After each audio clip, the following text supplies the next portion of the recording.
हाय, hello, नमस्कार. कसे आहात सगळे? मजेत ना? मी वैशाली तुमच्या सर्वांचे पुन्हा एकदा स्वागत करते माझ्या वैशाली ब्लॉग या यूट्यूब चॅनलवर. मित्रांनो, आज आम्ही आलो आहोत डोंबिवली शहरात वसलेल्या अतिशय सुंदर आणि जागृत देवस्थानाचे दर्शन करण्यासाठी.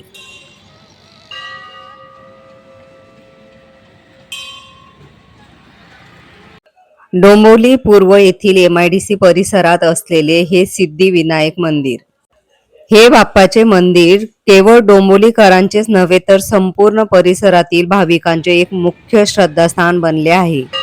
या एकाच मंदिरामध्ये आपल्याला अनेक देवदेवतांचे आशीर्वाद घेता येतात. चला तर मग आजच्या व्हिडिओमध्ये ह्या मंदिराची सविस्तर माहिती जाणून घेऊया.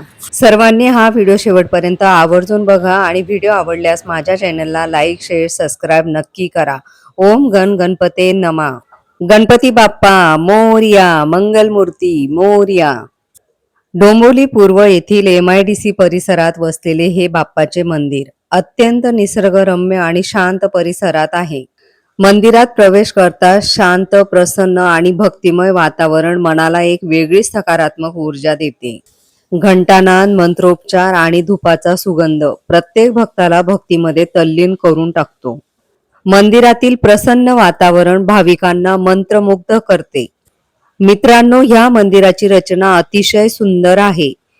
मंदिरात प्रवेश करताच सर्वात आधी आम्ही आपल्या सर्वांच्या लाडक्या आराध्य दैवत असलेल्या विघ्नहर्ता श्री सिद्धिविनायकाचे म्हणजे गणपती बाप्पाचे दर्शन घेतले.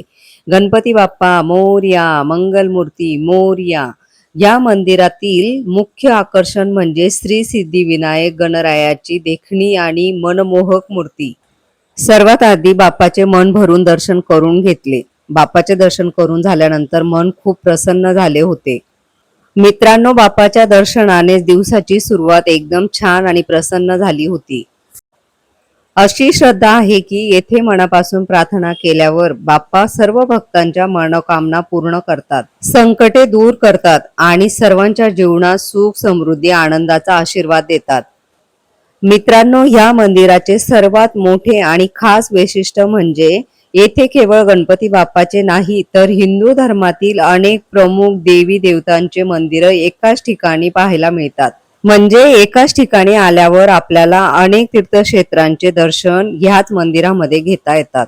या मंदिरात महाराष्ट्रातील पवित्र 3.5 शक्तिपीठांचे म्हणजे तुळजापूरची भवानी माता, कोल्हापूरची अंबाबाई, माहूरची रेणुका माता आणि सप्तशृंगी माता यांचे अतिशय सुंदर रूप भाविकांना एकाच ठिकाणी पाहायला मिळते.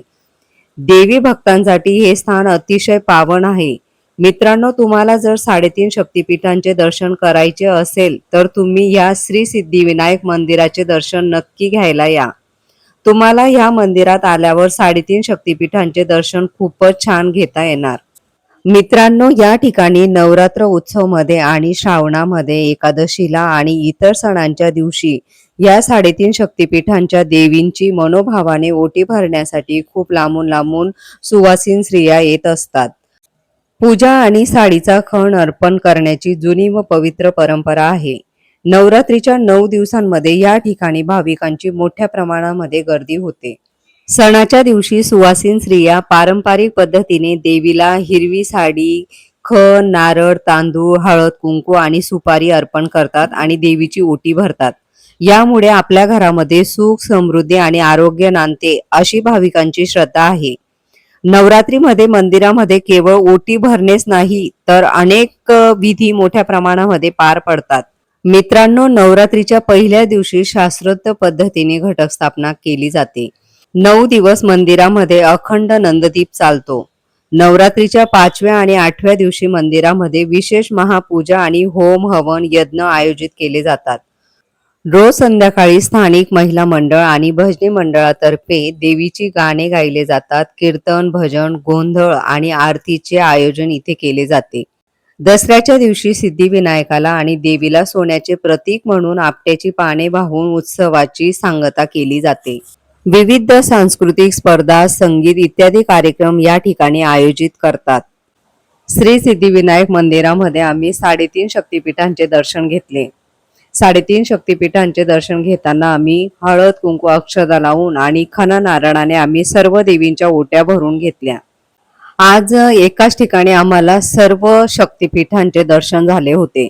सर्व देवींचे असे तेजस्वी रूप पाहून मन खूप प्रसन्न झाले होते. सर्व देवींच्या ओट्या मनोभावाने भरून घेतल्या होत्या आणि ओट्या भरून झाल्यानंतर मंदिरात असलेले पुजारी दादांनी आम्हाला मंदिराबद्दल थोडीशी माहिती दिली. मित्रांनो, तुम्ही जर माझा हा व्हिडिओ बघत असाल तर तुम्हाला आज 3.5 शक्तिपीठांचे दर्शन होणार आहे. मित्रांनो, सर्व देवींचे तेजस्वी रूप बघा किती छान दिसत आहे. आणि मित्रांनो, तुम्हाला जर या 3.5 शक्तिपीठांचे दर्शन घ्यायचे असेल तर तुम्ही एकदा श्री सिद्धिविनायक मंदिरामध्ये नक्की या. या मंदिरामध्ये असलेल्या पुजारींताईंनी माझी खणा नारळाने ओटी भरली, त्यासाठी त्या ताईंचे खरंच मनपूर्वक आभार. शरण्ये त्र्यंबके गौरी नारायणी नमोस्तुते सर्वमंगलमांगल्ये शिवे सर्वार्थसाधिके शरण्ये त्र्यंबके गौरी नारायणी नमोस्तुते सर्वमंगलमांगल्ये शिवे सर्वार्थसाधिके शरण्ये त्र्यंबके गौरी नारायणी नमोस्तुते सर्वमंगलमांगल्ये शिवे सर्वार्थसाधिके शरण्ये त्र्यंबके गौरी नारायणी नमोस्तुते सर्वमंगलमांगल्ये शिवे सर्वार्थसाधिके शरण्ये त्र्यंबके गौरी नारायणी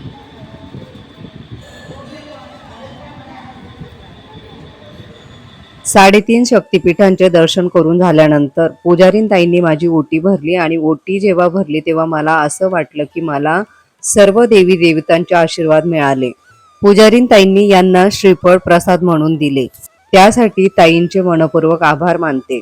श्री सिद्धिविनायक मंदिरामध्ये 3.5 शक्तिपीठांचे दर्शन करून झाल्यानंतर या ठिकाणी बाप्पासोबतच आपल्याला देव के देव महादेव यांचे सुंदर मंदिर सुद्धा बघायला मिळते. ओम नमः शिवाय या मंत्राचा जप करत अनेक भक्तजण या ठिकाणी शिवलिंगावर जलाभिषेक करतात आणि पूजा करून भाविक महादेवाचा आशीर्वाद घेतात. त्यानंतर महादेवाच्या मंदिराच्या जवळच आहे श्री विठ्ठल रुक्माई मातेचे मंदिर. पंढरीची वारी करणाऱ्यांना आणि वारकऱ्यांसाठी आणि विठ्ठल भक्तांसाठी येथे साक्षात विठू माऊली आणि रुक्माई मातेचे सुंदर असे मंदिर इथे उभारलेले आहे.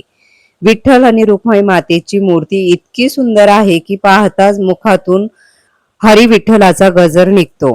विठ्ठल रुक्माई मातेच्या दर्शनाने भक्तांच्या मनात भक्ती आणि समाधानाची भावना जागृत होते. श्री सिद्धिविनायक मंदिरामध्ये आम्ही मंदिराचे जे सेवेकरी काका आहेत त्यांना जाऊन भेटलो आणि त्यांच्याकडून आम्ही श्री सिद्धिविनायक मंदिराची थोडीशी माहिती जाणून घेतली. मंदिरातील सेवेकरी काकांचे नाव होते पांडुरंग हुंडे. पांडुरंग काकांनी आम्हाला मंदिराबद्दल सविस्तर माहिती सांगितली. पांडुरंग काकांनी आम्हाला जेव्हा माहिती दिली तेव्हा आम्हाला समजले की ह्या मंदिराला 35 वर्ष पूर्ण झाली आहेत. मंदिरामध्ये स्वच्छता खूप आहे आणि मंदिरामध्ये वर्षभरामध्ये खूप सारे कार्यक्रम आयोजित केले जातात आणि नवरात्रीमध्ये या ठिकाणी गरबा आयोजित केला जातो. माघी गणपतीमध्ये माघी गणपती उत्सव साजरा केला जातो. शनी जयंती साजरा केली जाते, रामनवमी साजरा केली जाते. तसेच चैत्र महिन्यामध्ये महिलांसाठी हळदी कुंकूचा कार्यक्रम सुद्धा साजरा केला जातो. मंदिरामध्ये सकाळ संध्याकाळची आरती नित्यनेमाने केली जाते. दर शनिवारी अनिरुद्ध महाराजांची उपासना केली जाते. तसेच रविवारी कलावती आईंची बाल उपासना सुद्धा या मंदिरात केली जाते. पांडुरंग काकांनी मंदिराची सुंदर अशी माहिती आम्हाला दिलेली आहे, त्यासाठी पांडुरंग काकांचे खूप खूप आभार, खूप खूप धन्यवाद. त्यानंतर आम्ही मंदिराच्या बाहेर आलो. मंदिराच्या बाहेर शनिदेवाचे सुंदर असे मंदिर आहे. ग्रहांच्या पिढेपासून मुक्ती मिळण्यासाठी अनेक भाविक दर शनिवारी येथे येऊन शनिदेवाला तेल अर्पण करतात आणि प्रार्थना करतात. आपल्या जीवनातील अडचणी दूर करण्यासाठी शनिदेवाचा आशीर्वाद घेतात. या मंदिराच्या परिसरातच श्री हनुमानजींचे मंदिर देखील आहे. संकटमोचक हनुमानाचे दर्शन घेण्यासाठी अनेक भक्तजण इथे येतात. मंगळवार आणि शनिवार या दिवशी येथे विशेष गर्दी असते. हनुमान चालीसा आणि रामनामाचा अखंड गजर इथे चालू असतो. हनुमान चालीसा आणि रामनामाचा अखंड गजर इथे चालू असतो. मित्रांनो, तुम्हाला जर या श्री सिद्धिविनायक मंदिरामध्ये दर्शनासाठी यायचे असेल तर हे मंदिर रोज सकाळी 6:30 ते 12:30 पर्यंत आणि संध्याकाळी 4:30 ते 9 वाजेपर्यंत भाविकांसाठी खुले असते. मित्रांनो, तुम्ही जर डोंबिवली किंवा डोंबिवलीच्या आसपासच्या परिसरामध्ये राहत असाल तर या सुंदर मंदिराला एकदा तरी नक्की भेट द्या. व्हिडिओ आवडल्यास कमेंटमध्ये गणपती बाप्पा मोरया लिहायला विसरू नका. पुन्हा भेटूया अशाच एक नवीन व्हिडिओमध्ये. तोपर्यंत बाय.